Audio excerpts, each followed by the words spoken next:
तो बृहदारण्यक उपनिषद में जो लिखा है उसे भी तो आप दयानंदी नजर से देख रहे हैं। ये आरोप बार बार लगता है। भाष्य तो आदि शंकराचार्य ने किया है। आदि शंकराचार्य जी ने ये बात लिखी है उनके भाष्य में, बोल लिखी जो दयानंद सरस्वती बताना चाह रहे हैं। महर्षि दयानंद का ही। अच्छा ठीक है, हम लोग चेक कर लेते हैं। बृहदारण्यक उपनिषद यहाँ पर होगा मुझे। अध्याय 3 का ब्राह्मण 9 हितगुम सर्वगुम हितमित तस्माद वसव इति। तो क्या कहा वसु कौन है, इस प्रकार उनने प्रत्येक का स्वरूप पूछा। तो यहाँ क्या कह दिया, अग्नि पृथ्वी वायु अंतरिक्ष आदित्य द्युलोक चंद्रमा और नक्षत्र। द्युलोक को यहाँ ले सकते हैं जो आउटर स्पेस है, सूर्य के आसपास का ले सकते हैं, और जो आदित्य से तात्पर्य तो सीधा सूर्य ही। तो जिन उपनिषदों में आप गहरी गहरी बातें मानते हैं, जिन उपनिषदों को आप कहते हैं कि नील्स बोर प्रश्न करने के लिए उपनिषद की ओर जाते थे, उन्हीं उपनिषदों में लिखा है कि सूर्य पर जीवन संभव है, वहां पर जीवन होता है। महर्षि वेदव्यास ने गीता का लेखन किया था, उन्होंने भी भगवान श्री कृष्ण का वचन उद्धृत किया है। भगवान श्री कृष्ण गीता में कहते हैं कि गहनो कर्मणा गति ही, कर्म की गति बहुत गहन है, बहुत कठिन है।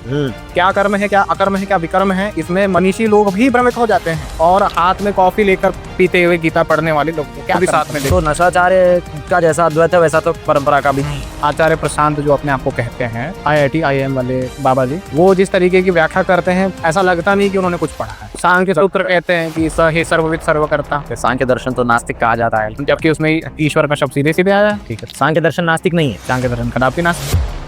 मुझे बताइए, शिल्प विद्या का कौन सा डेडिकेटेड ग्रंथ सुना दो। शिल्प विद्या के बहुत सारे ग्रंथ है, मयमतम है, सम्रांगण सूत्रधार है। ठीक है, रसायन का बताइए कोई डेडिकेटेड ग्रंथ। रसायन के रसायनव तंत्र है, रसेंद्र चूड़ामणि, रस रत्नाकर है, रस रत्नाकर है, रसायन समुच्चय है। फिलोसॉफी से रिलेटेड कौन से टेक्स्ट हैं। षड दर्शन है हमारे पास है। साइकोलॉजी से, मनोविज्ञान से संबंधित कोई विषय है। वेद का पूरा शिव संकल्प सूक्त है, और आयुर्वेद में भी उसका सुश्रुत संहिता में खासकर विस्तार। भौतिक शास्त्र के कौन से ग्रंथ। भौतिक शास्त्र में वैशिष्ट दर्शन आ जाएगा, प्रशस्तपाद भाष्य आ जाएगा, सांख्य कारिका और गणित ज्योतिष के और ज्योतिष एस्ट्रोनॉमी एस्ट्रोफिजिक्स के, कला नृत्य संगीत के। तो कुछ मूर्खता का एहसास हो रहा होगा हमारे रेडिट एथिस्ट को, रेंटेड एथिस्ट लोगों को।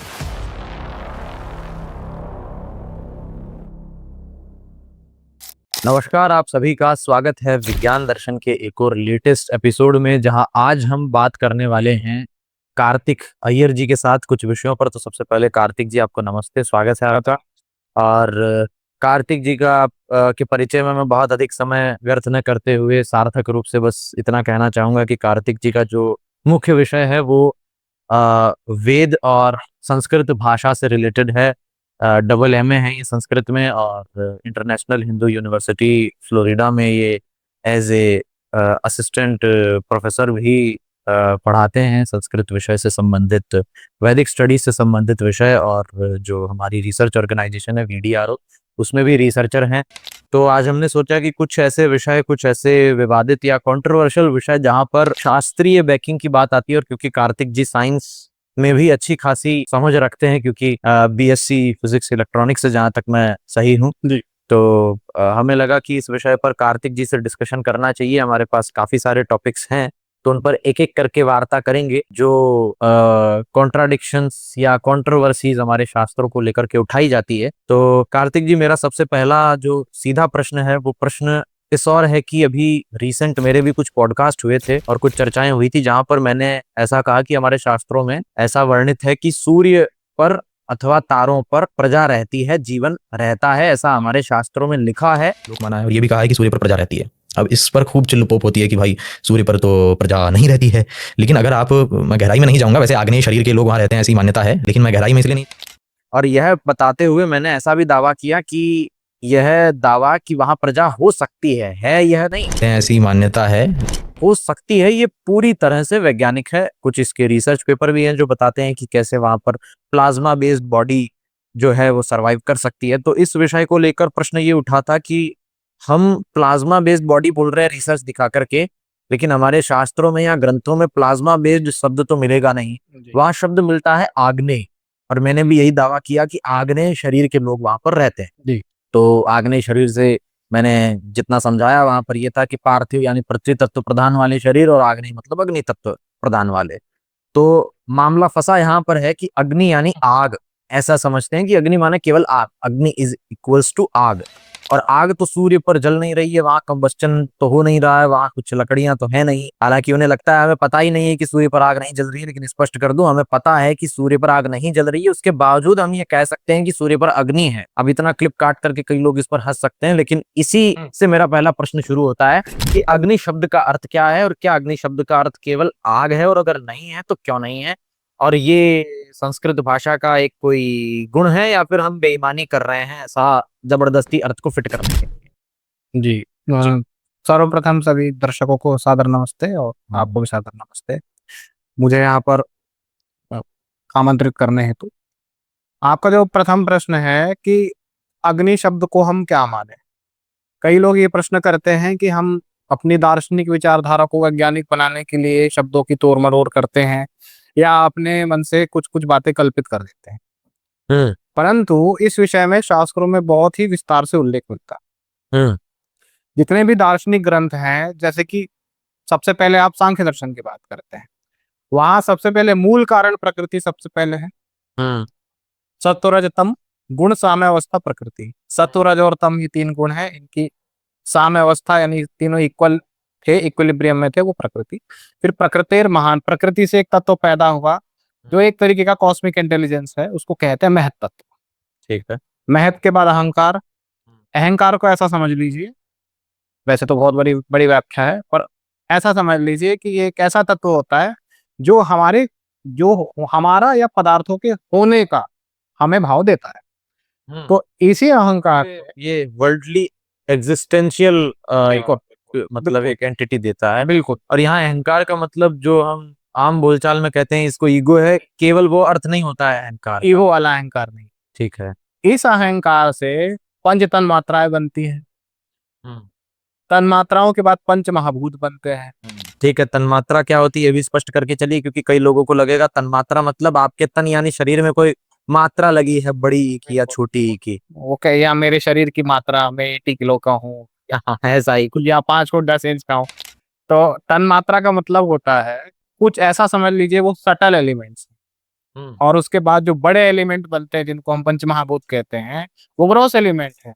तो ये जो तन मात्राएं हैं, शब्द, रस, स्पर्श, गंध और गंध, रूप और गंध, जी, ये 5 प्रकार के तन मात्राएं हैं। इन्हीं तन मात्राओं से पंच महाभूत बनते हैं। शब्द से आकाश, आकाश मतलब अवकाश वाला आकाश तो ठीक है, लेकिन अभी जो हम आकाश देख रहे हैं जिसमें वायु है और शब्दों का आदान प्रदान होता है, उसका एग्जिस्टेंस है वो खालीपन वाला आकाश। खालीपन वाला आकाश, ठीक, तो उसको कहते हैं हम आकाश। शब्द तन्मात्रा से आकाश। फिर रस से क्या बनता है? जल। मैं चाहूंगा हम सीधा अग्नि पर आए, अन्य शायद उतना रिगरस लोगों को रुचि ना हो। तो अग्नि तत्व क्या है? अग्नि तत्व का अर्थ क्या लिटरल आग है जो हम देख रहे हैं, केवल वही अग्नि तत्व है?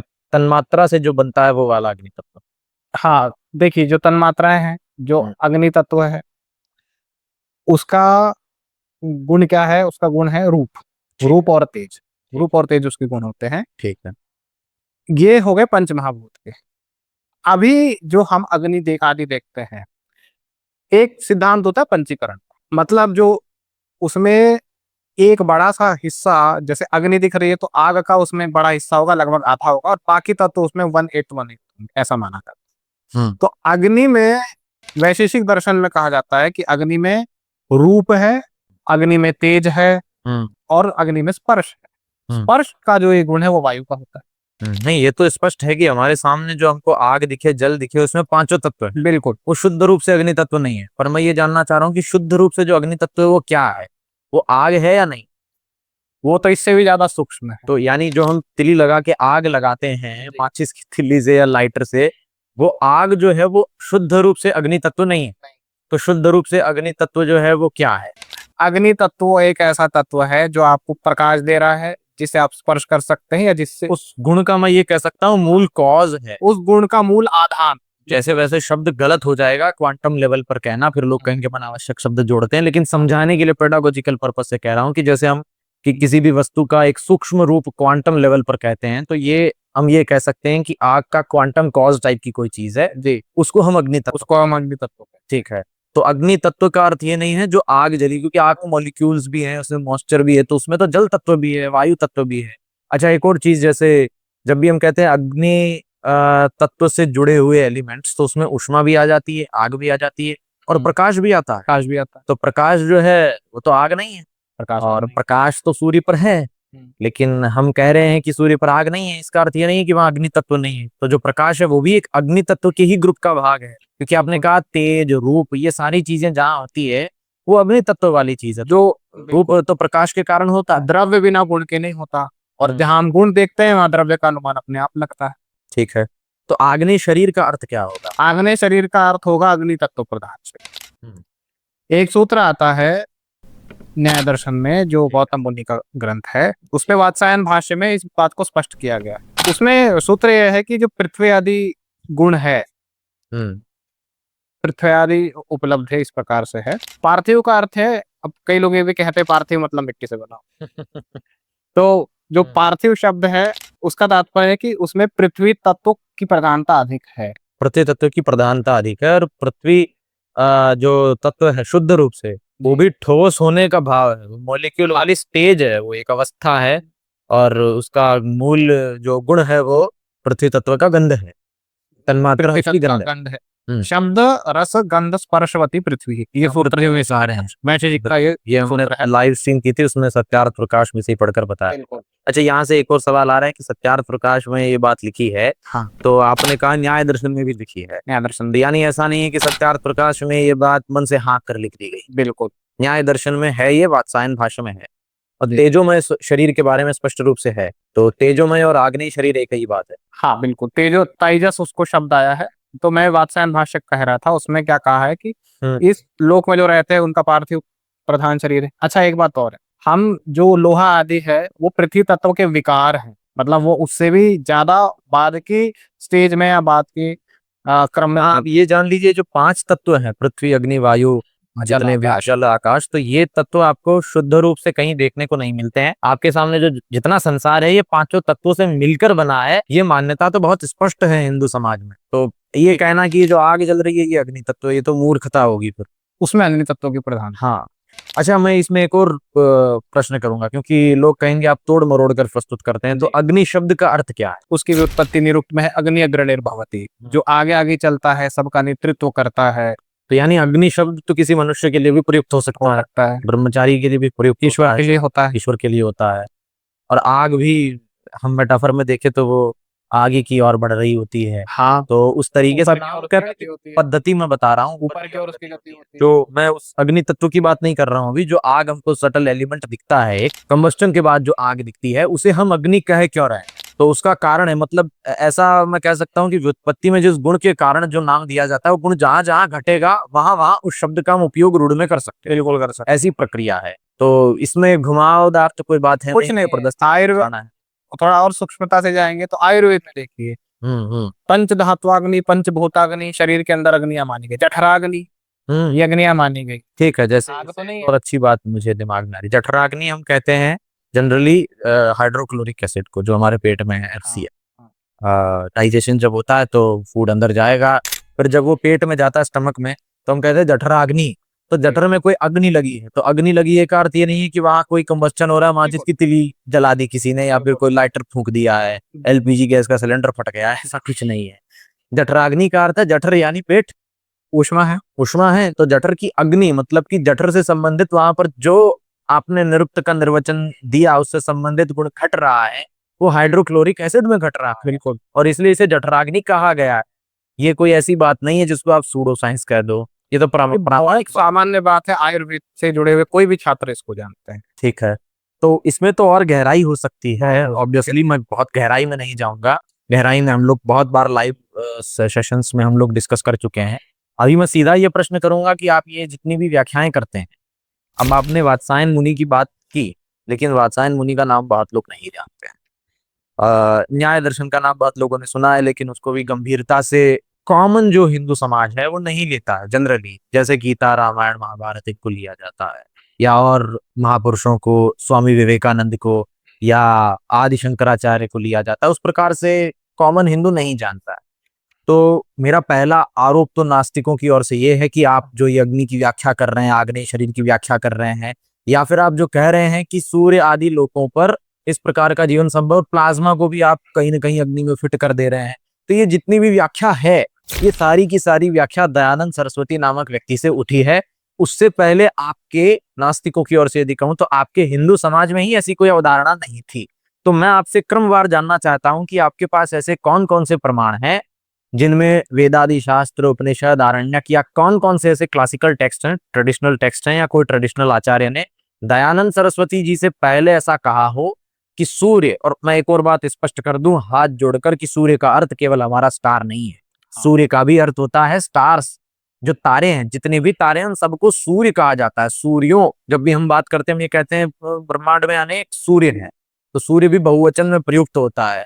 यहाँ पर सूर्य जैसे हम नॉर्मल 5वीं 6वीं 8वीं क्लास तक पढ़ते हैं कि व्यक्तिवाचक संज्ञा है और वो एक ही है, जैसे एक ही चांद है, एक ही सूरज है। लेकिन थोड़ा साइंस में जाते हैं तो हमें पता चलता है चांद भी बहुत है, सूरज भी बहुत है।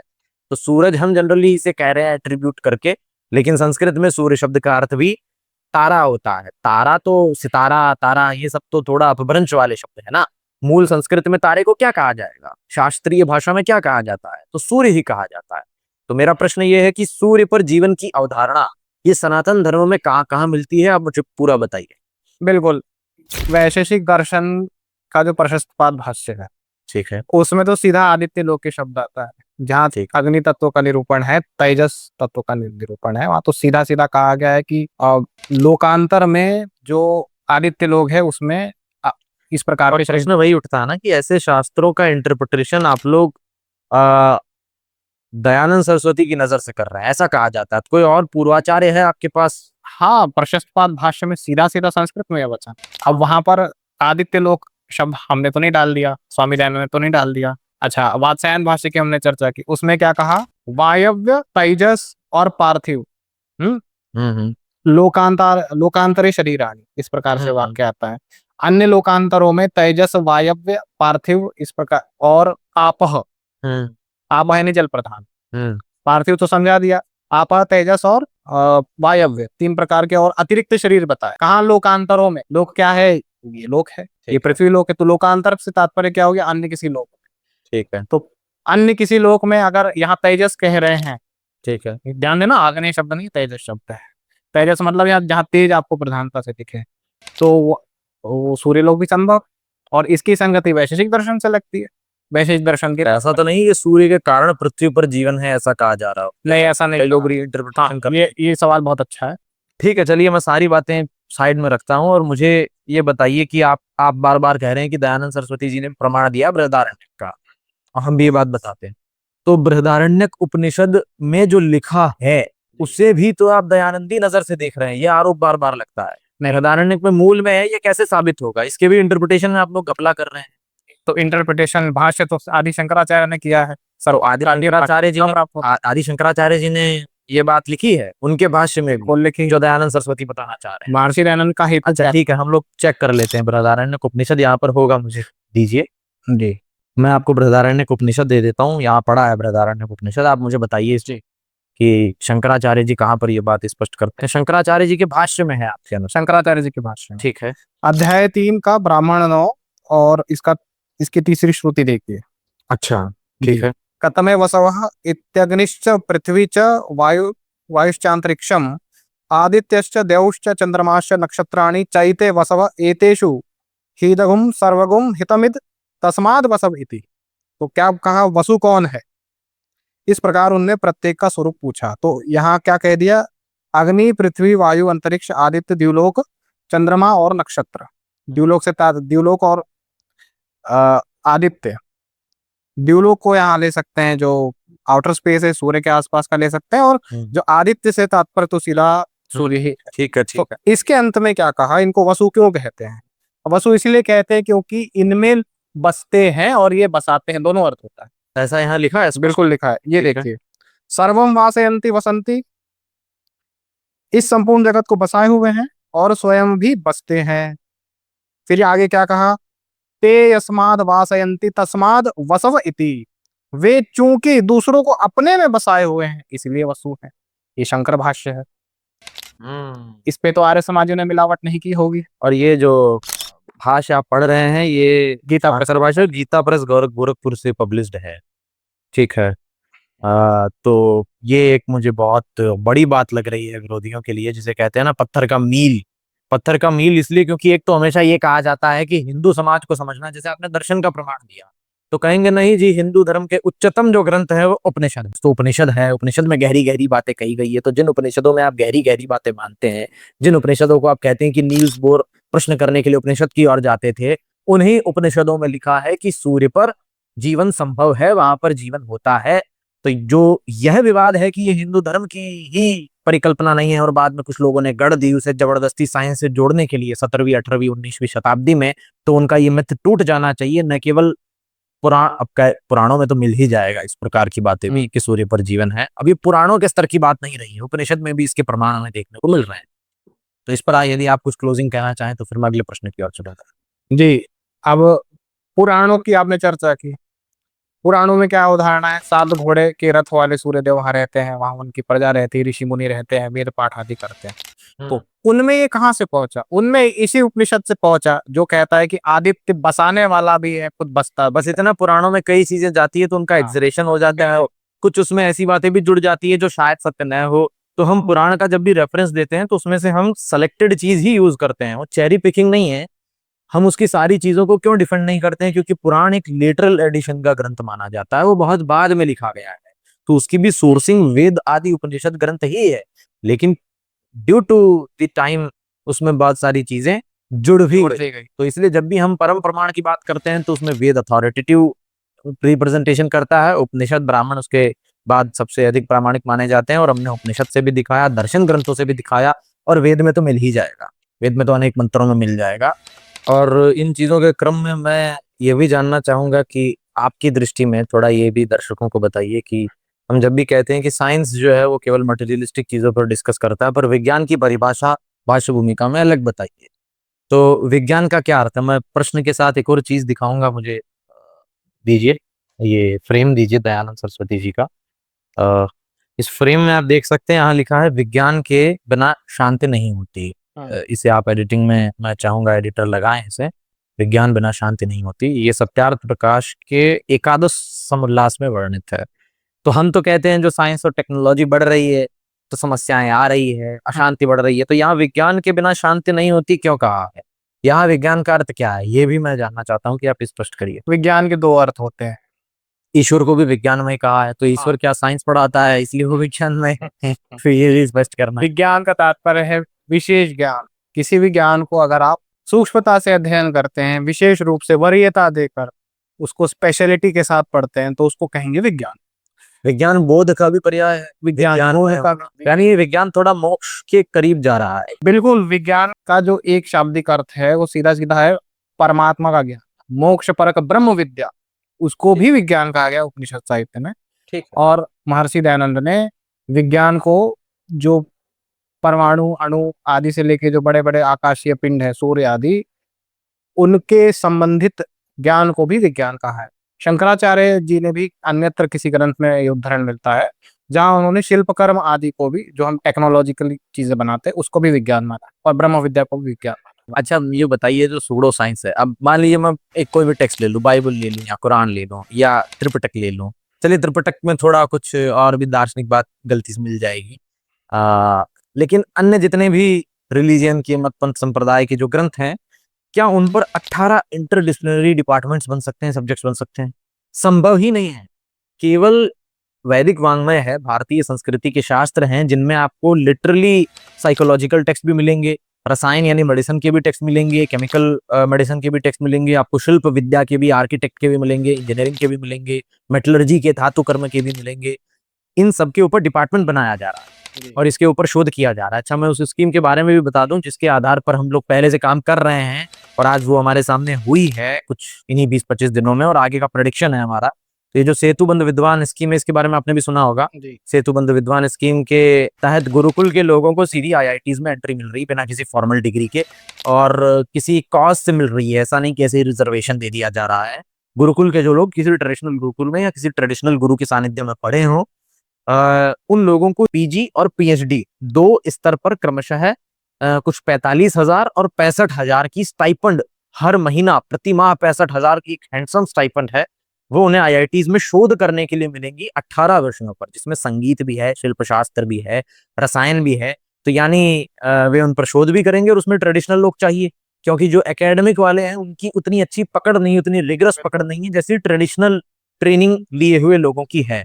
उसमें 5 साल गुरुकुल में जुड़ाव होना आवश्यक है, गुरु के सानिध्य में पढ़ना आवश्यक है। तो 5 साल के लिए भेजा जाएगा गुरुकुल में, और यही लोग जो इसको सूडो साइंस कह रहे हैं, कहीं इन्हीं के आजू बाजू के लोग हमको उसमें पढ़ते दिखाई देंगे। और होना चाहिए ऐसा, इससे भारत का गौरव पुनः जागृत होगा। पर मेरा इससे जुड़ा हुआ आपसे चर्चा का विषय यही है, क्या ऐसा संभव है कि केवल कॉन्स्पिरेसी से ऐसा किया जा सके, पूरे देश को, पूरी मिनिस्ट्री को मूर्ख बनाया जा सके? हम ये नहीं मानते कि ये सब कुछ सरकार मूर्खता के लिए कर रही है, ठीक है, क्योंकि भारत का ज्ञान विज्ञान। चलिए मैं आपसे विश्व सर थोड़े कटु अंदाज में प्रश्न करता हूँ उनकी ओर से, कि मुझे बताइए शिल्प विद्या का कौन सा डेडिकेटेड ग्रंथ है सनातन में? शिल्प विद्या के बहुत सारे ग्रंथ है, मयमतम है, सम्रांगण सूत्रधार है। ठीक है, ठीक है। रसायन का बताइए कोई डेडिकेटेड ग्रंथ। रसायन के रसायनव तंत्र है, रसेंद्र चूड़ामणि है, रस रत्नाकर है, रस रत्नाकर है, रसायन समुच्चय है, रस चरक और सुश्रुत में भी उसका मूल मिल जाएगा। मेडिसिन के तो सबको पता ही है, खैर। बिल्कुल। आयुर्वेद का भी सबको पता है, सुश्रुत चरक का है। जी। ठीक है। फिलोसॉफी से रिलेटेड कौन से टेक्स्ट हैं? षड दर्शन है हमारे पास। है। साइकोलॉजी से, मनोविज्ञान से संबंधित कोई विषय है? वेद का पूरा शिव संकल्प सूक्त है, और आयुर्वेद में भी उसका सुश्रुत संहिता में खासकर विस्तार। भौतिक भौतिक शास्त्र के कौन से ग्रंथ हैं? भौतिक शास्त्र में वैशेषिक दर्शन आ जाएगा, प्रशस्तपाद भाष्य आ जाएगा, सांख्य कारिका, और गणित के? मूल रूप से सांख्य दर्शन आ जाएगा। गणित के? गणित में आ जाएगा लगत ज्योतिष, जो ज्योतिष के कोर ज्योतिष, एस्ट्रोनॉमी, एस्ट्रोफिजिक्स के? कोर ज्योतिष और एस्ट्रोनॉमी एस्ट्रोफिजिक्स के ग्रंथ आ जाएंगे। उसमें आर्यभट्टियम आ जाएगा, आर्यभट्ट का। ठीक है। कला, नृत्य, संगीत के? Music related sciences? कला नृत्य संगीत के भी अनेक ग्रंथ है, मुख्य तो नाट्य शास्त्र है। ठीक है। एक नाट्य शास्त्र से जुड़ा हुआ एक ग्रंथ है, उसको दत्तिलम कहते हैं, वो आता है। और इस पे जो है नाट्य शास्त्र के ही कुछ आचार्य हैं जिन्होंने संगीत पर भी अलग से ग्रंथ लिखे। ठीक है। तो कुछ मूर्खता का एहसास हो रहा होगा हमारे रेडिट एथिस्ट को, रेंटेड एथिस्ट लोगों को, कि ऐसा नहीं है कि केवल एक चीज से जबरन बहुत सारी इंटरप्रिटेशन करके कुछ निकाला जा रहा है। भारतीय संस्कृति में जितने शास्त्र लिखे गए हैं, और भारतीय संस्कृति जब हम कहते हैं तो ये जो भारत है, जो आर्यावर्त है, जम्बू द्वीप का एक जो इलाका है, यहाँ पर जितनी विजडम हुई है, वहां पर ऐसे ऐसे ग्रंथ लिखे गए हैं कि आप खुद रिसर्च करते दौरान एक्सप्लोर करेंगे कि एक एक विषय पर डेडिकेटेड हजारों आपको पृष्ठ मिलेंगे, सैकड़ों आपको टेक्स्ट मिलेंगे। शायद यदि आप शिल्प विद्या के और वास्तु कला के ग्रंथ देखें तो विश्वकर्मा नाम से ही जुड़े आपको दसियों टेक्स्ट मिल जाएंगे। आपको यदि युद्ध कला से संबंधित चाहिए, हमको मल्ल पुराण मिलेगा पूरा। धनुर्वेद तो है, आर्चरी से रिलेटेड है और मिलिट्री से रिलेटेड है। उसमें व्यूह कैसे बनाने, चक्र व्यूह कैसे बनाने, इसके अनेक आपको पारंपरिक टेक्स्ट मिल जाएंगे। कलारी से संबंधित टेक्स्ट मिल जाएंगे। यहाँ पर हर एक डिसिप्लिन से रिलेटेड डेडिकेटेड सैकड़ों टेक्स्ट हैं। उल्टा कई जगह आपको हो सकता है कि हजारों ग्रंथों की सूची मिल जाए, शायद सारे ग्रंथ न मिले। और यह भी गौर करिए कि न केवल भारतीय सरकार बल्कि इस पर फॉरेन एकेडमिया में भी बहुत सारी स्टडी हो रही है। हार्वर्ड में, ऑक्सफोर्ड में पूरे डिपार्टमेंट, जर्मनी में हमसे ज्यादा बहुत सारे डिपार्टमेंट्स हैं। और अब हम चाह रहे हैं कि इंडिया में भी एक ऐसा पूरा आईकेएस यानी इंडियन नॉलेज सिस्टम, भारतीय ज्ञान पद्धति, एक पूरी प्रणाली विकसित हो जो इन पर कार्य करे। और यकीन मानिए कि अगर ये मीडियोकर लेवल की और प्राइमोडियल लेवल की बातें हैं, प्री मैच्योर बातें हैं, तो इन्हें अब क्यों पढ़ाया जा रहा है? निश्चित तौर पर यकीन करिए, विश्वास करिए, आपकी पकड़ इन ग्रंथों से दूर है। अन्यथा इन ग्रंथों में आज भी वो ऊहा मौजूद है जो न केवल आधुनिक साइंस को बल्कि आधुनिक जीवन को भी दिशा और दशा दे सकती है। बिल्कुल। इसीलिए हम इसे पढ़ रहे हैं। केवल इतिहास के रूप में पढ़ना होता तो इसके ऊपर इतना डिपार्टमेंट और इतना इन्वेस्टमेंट नहीं किया जाता। और साथ में मैं इससे ये भी कहना चाहूंगा कि जो गवर्नमेंट की अनाउंसमेंट आई है सेतुबंध योजना वाली, इससे संबंधित यदि आप कोई सहायता चाहते हैं, यदि आप एक गुरुकुल से पढ़े हुए व्यक्ति हैं, तो आप बेझिझक हमें संपर्क कर सकते हैं info@vigyandarshan.com पर, क्योंकि हम लोग, जो हमारी ऑर्गेनाइजेशन है, वो ऑलरेडी आईकेएस पर काम कर रही है। तो आप हमारे साथ भी जुड़ सकते हैं। वह आप सेतुबंध योजना जो सरकार की स्कीम है उनके साथ जुड़ना चाहते हैं तो उसमें भी हम आपको सहयोग देंगे, हमारी कंसल्टेंसी देंगे, क्योंकि हमारे पूरे वैदिक एक्टिविज्म का जो विजन है उससे ये सरकार की योजना पूरी तरीके से मैच होती है। और इस योजना को लेकर हमें कोई शिकायत नहीं है। हम चाहते हैं कि इसे पूरी तरीके से समर्थन मिले और इस मिशन को आगे बढ़ाया जाए। हम ऑलरेडी इस पर काफी काम कर रहे हैं, जो कि भविष्य की जो गर्भ में है आएगा सामने, तो उससे पहले हम उस पर अधिक बात नहीं करेंगे। लेकिन थोड़ी बात मैंने इस पर इसलिए की कि यदि कोई पारंपरिक प्रणाली से पढ़े हुए लोग हैं तो वो हमसे जुड़कर इस स्कीम का लाभ उठा पाएं। यदि उन्हें कुछ समझ नहीं आ रहा है, कोई गाइडेंस चाहिए, तो हम उनकी मदद करें, क्योंकि ये तो निश्चित है कि ट्रेडिशनल विजडम से या ट्रेडिशनल प्रणाली से जो पढ़े हुए लोग हैं, कहीं ना कहीं वो इसीलिए वहां तक नहीं जुड़ पाते हैं क्योंकि उन्हें उस विषय की नॉलेज नहीं होती है कि वहां से जुड़ना कैसे। इसीलिए इसका नाम सेतु बंध है कि ये ब्रिज बना रहे हैं। तो यदि उसकी कुछ टेक्निकलिटीज को लेकर, फॉर्मेलिटीज को लेकर यदि आपको समस्या आती है तो हमारी टीम आपकी हेल्प करेगी। हम भी चाहते हैं कि अधिक से अधिक जो गुरुकुल और ट्रेडिशन से जुड़े हुए लोग हैं वो इन यूनिवर्सिटीज से ब्रिज हों। ये हमारे एक मिशन का भाग है और ईश्वर से हमें ऐसी पूरी प्रेरणा है, आशा है और ऐसा इंटरनल हम आशीर्वाद महसूस करते हैं कि इस मिशन को हम आगे जरूर बढ़ाएं। इस पर यदि कार्तिक जी आप कुछ कहना चाहें तो। इस पर हम ये कहना चाहेंगे इस सरकार से, मौजूदा सरकार से जो हमें उम्मीद थी वो कहीं ना कहीं होते दिख रही है। जब सबसे पहले जो IKS है, इंडियन नॉलेज सिस्टम, ये जब सबसे पहले UGC के सिलेबस में ऐड हुआ था, उसी समय से मुझे अनुमान था कि इससे जुड़े हुए डिपार्टमेंट और रिसर्च सेंटर आदि सरकार जरूर खोलेगी। इसमें हम ये कहेंगे कि आमतौर में दिक्कत कहाँ आती है, जिस व्यक्ति को आधुनिक विज्ञान आता है उसे संस्कृत शास्त्र का ज्ञान प्राय नहीं होता है। और यहाँ पर भी जो BA MA आदि पढ़ते हैं, जो पारंपरिक रूप से नहीं पढ़ते, उनको भी उतना गूढ़ता से ज्ञान नहीं होता। ऑब्वियसली कुछ ज्ञान उन्हें नहीं होता है, कुछ ज्ञान ट्रेडिशनल लोगों को होता है, लेकिन बहुत सारी चीजों में ट्रेडिशनल लोग मिस कर जाते हैं। एकेडमिक स्टाइल जो BA MA नेट PhD करके फिर संस्कृत के विषय में गए होंगे उन्हें अधिक होगा। और इसमें क्या, ये जो इंटरडिसिप्लिनरी पूरा प्रोग्राम है, यहाँ पर IITs में उनके साथ में प्रॉपर फिजिक्स के, केमिस्ट्री के वो प्रोफेसर्स भी रहेंगे, क्योंकि ये जो प्रोग्राम है पूरा ह्यूमैनिटीज में नहीं आता, सोशल साइंस में नहीं आता है, इंटरडिसिप्लिनरी है। इसमें साइंस भी शामिल होगी। और हम भी इसके अलावा जो अपना इंडिपेंडेंट पेपर पब्लिश करने का काम कर रहे हैं उसका भी उद्देश्य यही है। हम लोग अपने इंटेलेक्ट को पीयर रिव्यू पर गिरवी नहीं रखते हैं।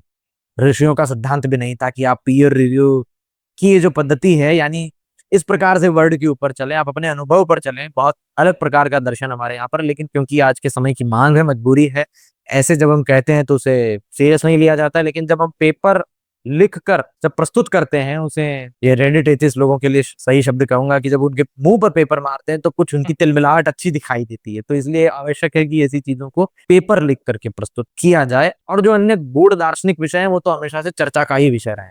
तो इससे जुड़ा मेरा अगला प्रश्न है कि ईश्वर की सत्ता को लेकर दार्शनिक प्रमाण क्या है हमारे पास, और फिर कर्मफल जो है वो क्या उपनिषदों में नहीं मिलता है हमें, बाद के ग्रंथों में। कई लोगों को ये भी लगता है कि कर्मफल सिद्धांत और ईश्वर का रचनाकार वाला रूप जो बहुत बाद में आया है, नशाचार्य प्रशांत जी भी कहते हैं कि ईश्वर का मूल जो अवधारणा ब्रह्म है, और ब्रह्म मतलब बस चेतना, वो कुछ करती धरती नहीं है। ये अद्वैतवाद से कुछ मिलता जुलता है, क्योंकि अद्वैतवाद ये मानता है कि ईश्वर उनका कुछ करता नहीं। ईश्वर के अद्वैतवाद में भी जो पारंपरिक अद्वैतवाद है वो कहीं ना कहीं अवतारवाद, साकारवाद, ये चीजों को भी साथ में लेकर चलता उनको भी साथ में है। तो नशाचार्य का जैसा अद्वैत है वैसा तो परंपरा का भी नहीं। ये आचार्य प्रशांत जो अपने आप को कहते हैं, IIT IIM वाले बाबा जी, वो जिस तरीके की व्याख्या करते हैं ऐसा लगता नहीं कि उन्होंने कुछ पढ़ा है।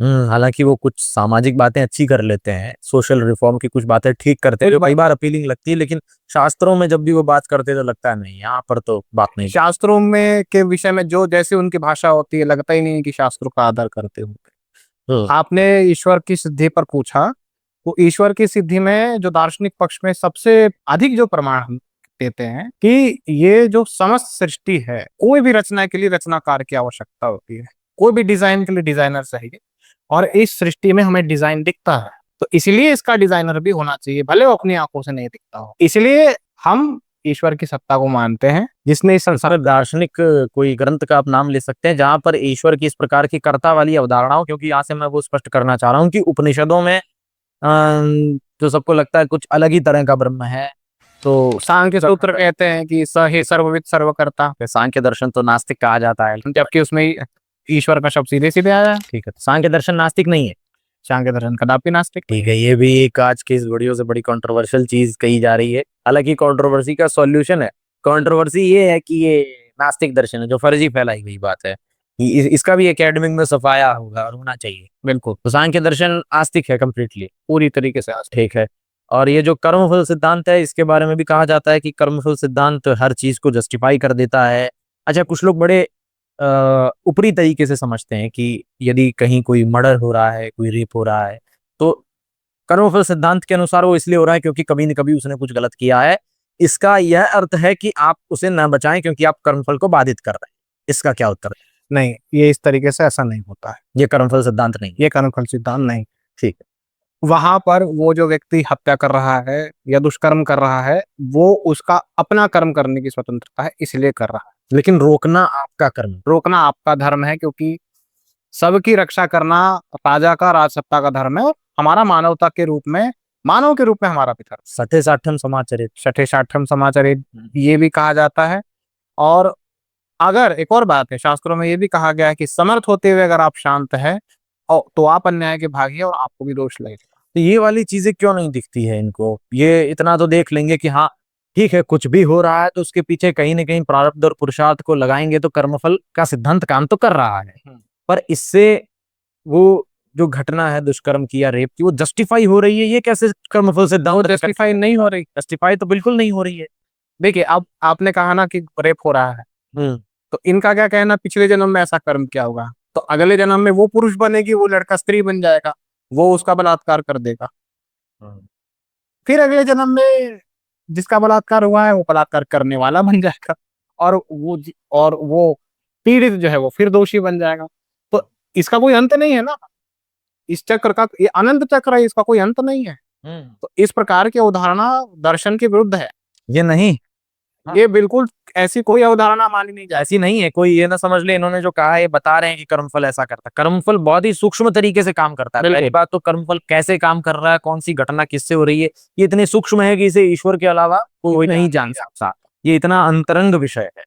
बिल्कुल। दूसरी बात, जैसा आपने कहा कि वो साइकिल फिर चलता ही जाएगा, तो यदि कुछ गलत हो रहा है तो हमें रोकना है, ये आदेश भी तो वेद में कहा है। कर्मफल का अर्थ ही ये है कि आपको अपने कर्म अच्छे करने हैं। तो कर्मफल का ये अर्थ नहीं है कि कुछ हो रहा है तो उसे होने दो, गलत हो रहा है तो उसे रोको, वरना आप पर पाप चढ़ेगा, जिसे आप पाप कह रहे हैं, सिन कह रहे हैं। तो कर्मफल की पूरी अवधारणा बहुत फिलोसॉफिकल है। उसे ऐसे बैठकर 10 मिनट में भी डिस्कस नहीं किया जा सकता, उस पर घंटों की चर्चा भी फीकी पड़ सकती है, क्योंकि इस पे कई प्रश्न प्रति प्रश्न होते रहे। हाँ। लेकिन ये कर्मफल सिद्धांत और ये सब ऐसे समझते हैं जैसे गुड्डे गुड्डे गुड़िया का खेल है। हाँ, जैसे बाइबल में कंसेप्ट है ना, 3 चीजों का, वो एक होली स्पिरिट है, फादर है, सन है। जैसे खिलौने जैसे कंसेप्ट होते हैं, कहानी कहानी कहानी, ऐसे इन्हें कर्मफल लगता है। जबकि कर्मफल सिद्धांत एक इतना रिगरस कंसेप्ट है, इसी के आधार पर, अलग अलग कर्मफल की व्याख्याओं के आधार पर ही इतनी टीकाओं में विरोध है। महर्षि वेद व्यास ने गीता का लेखन किया था। उन्होंने भी भगवान श्री कृष्ण का वचन उद्धृत किया है। भगवान श्री कृष्ण गीता में कहते हैं कि गहनो कर्मणा गति ही, कर्म की गति बहुत गहन है, बहुत कठिन है। क्या कर्म है, क्या अकर्म है, क्या विकर्म है, इसमें मनीषी लोग भी भ्रमित हो जाते हैं। और हाथ में कॉफी लेकर पीते हुए गीता पढ़ने वाले लोगों को क्या कर्मफल समझना है। ये जो हमारे सामने पूरा एक कॉग्निशन बनता है रियलिटी का, इस रियलिटी में हम क्या करेंगे तो वो हमें ठीक गति में ले जाएगा, क्या करेंगे वो हमें गलत गति में ले जाएगा। मन में कब वैर भाव उत्पन्न होता है, कब हिंसा होती है, कब अहिंसा होती है, ये भी एक इतना कठिन विषय है कि कई बार, जैसा मैं बहुत बार ये बात डिस्कस किया हूं, कि हथियार छोड़ना भी हिंसा का कारण बन जाता है और हथियार उठाना भी अहिंसा का कारण बन जाता है। तो ये कितनी कॉम्प्लेक्स चीज है कि इसे हम ऐसे डिसाइड नहीं कर सकते। इसीलिए जितने भी हम नियम देखते हैं वो वास्तव में धर्म नहीं होते हैं, वो धर्म को धारण करने के लिए हिंट मात्र होते हैं। गूढ़ रूप से धर्म क्या है ये कई बार अलग हो जाता है। जैसे श्री कृष्ण के विषय में ऊपर से दिखता है कि ये तो वचन तोड़ रहे हैं, ये तो अधर्म कर रहे हैं, लेकिन हमको लास्ट में दिखता है धर्म की संस्थापना हो रही है। और भीष्म पितामह धर्म की जितनी भी लिखित व्याख्या है उसको सबको फॉलो कर रहे हैं, जैसा लिखा हुआ वैसा फॉलो कर रहे हैं, लेकिन फिर भी वो कई जगह पर अधर्म करते हुए पाए जा रहे हैं। तो धर्म की गति बड़ी सूक्ष्म है। दुर्योधन का साथ देकर उन्होंने अधर्म ही किया था। इस पर विचार करना चाहिए। और मुझे लगता है कि किसी भी ऐसे विषय पर, जैसा हमने कहा लास्ट बार भी कहा था कि जैसे साइंस पर हम बात करते बड़ा संभल कर बोलने को कहा जाता है, वैसे ही जब आप दर्शन या धर्म के विषय पर संभल कर बोलना शुरू कर दीजिए।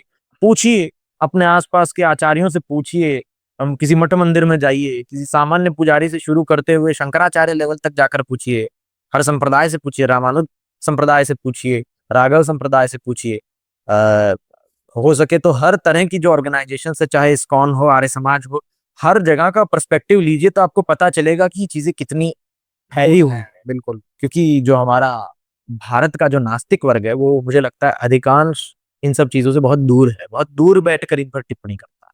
जैसा आपने कहा कि कॉफी हाथ में लेते हुए धर्म पर टिप्पणी करता है। बिल्कुल, वो ऐसी टिप्पणी करते हैं जैसे किसी मूवी का रिव्यू दे रहे हैं। जी। तो कर्मफल सिद्धांत के बारे में किन किन ग्रंथों में वर्णन मिलता है। यदि दर्शक पढ़ना चाहें तो वह रिकमेंड करिए, फिर हम समापन की ओर चलते अगर दर्शक पढ़ना चाहे तो सत्यार्थ प्रकाश जो महर्षि दयानंद का कालजयी ग्रंथ है उसमें विस्तार से चर्चा है। लगभग हर प्रश्न का जो व्यक्ति के मस्तिष्क में उठता है उसका समाधान वहां पर किया गया है। हैं। लेमन में जो भी प्रश्न हाँ, होते हैं, जो सामान्यतः प्रश्न है उस पे समाधान किया गया है। और गहरा जाना भाष्य ऋग्वेद आदि भाष्य भूमिका पढ़ सकते हैं। भाष्य भूमिका में भी उल्लेख आता है। एक कर्म रहस्य नामक पुस्तक है, वो प्रकाशित होती है मेरे ख्याल से। रहस्य नामक पुस्तक भी है यहाँ पर, आप यदि इसको दीजिए मुझे तो मैं दिखाता हूँ यहाँ पर, कर्म रहस्य नाम से। और पुस्तक बताइए आप। भगवत गीता में भी कर्मयोग कर्म फल के बारे में विस्तार से वर्णन आता है। व्यक्ति को किस कर्म के अनुसार क्या योग्य, तो देखा जाए तो कर्मफल के ही ऊपर है, कर्म योग के ही ऊपर। हाँ, कर्म से ही शुरू होती है, कर्म करने की प्रेरणा को लेकर शुरू होती है। दर्शन ग्रंथों में भी, सांख्य न्याय वैशेषिक में भी कहीं कहीं कर्मफल की बात, कुछ बातें आ जाती हैं। ठीक। और जो मनुस्मृति है उसके 9वें अध्याय में भी किस कर्म से हमें कौन सा शरीर मिलता है उसकी चर्चा आ जाती है। महात्मा नारायण स्वामी। हाँ, ये देखिए, ये कर्म रहस्य पुस्तक है, यहीं पढ़ी थी हमारे कार्यालय में ही, जो आप महात्मा नारायण स्वामी कर रहे हैं, इसे पढ़ सकते हैं, बहुत अच्छी पुस्तक है। तो मैं तो इससे यही कहना चाहूंगा, मैं कार्तिक जी के ही विषय में थोड़ा प्रशंसा करना चाहूंगा इन्हीं के माध्यम से, कि आप जब ऐसे किसी विषय पर बात करना चाहें तो कम से कम इस प्रकार के लोगों को हल्के में ना कि ये सब इस तरह की चीजें पढ़ के बैठे हैं तब जाकर आपको कुछ उपदेश दे रहे हैं। तो या तो सुनिए, समझिए और एक लर्नर बनिए और फिर ज्ञान दीजिए उस विषय पर। या फिर यदि आप नहीं सुनेंगे तो सठे साठम समाचारित के आधार पर फिर आपकी एकेडमिक पिटाई होनी तय। 1000 पन्ने पढ़ के व्यक्ति 100 पन्ने बोलता है और सुनने वाले 10 पन्ना समझता। कई बार एक पंक्ति नहीं समझ पाता। सही बात, ऐसा होता जी। ठीक है, तो इसके साथ मैं समापन की ओर चलता हूं और आज के इस एपिसोड में सिर्फ इतना ही। देखने के लिए धन्यवाद। अगली वीडियो में आप किस विषय को सुनना चाहते हैं, आपके यदि कोई प्रश्न हो तो आप हमें ईमेल कर सकते हैं, कमेंट में लिख सकते हैं। आज की वीडियो में सिर्फ इतना ही। देखने के लिए धन्यवाद। नमस्ते। इत्ते ओम शांति।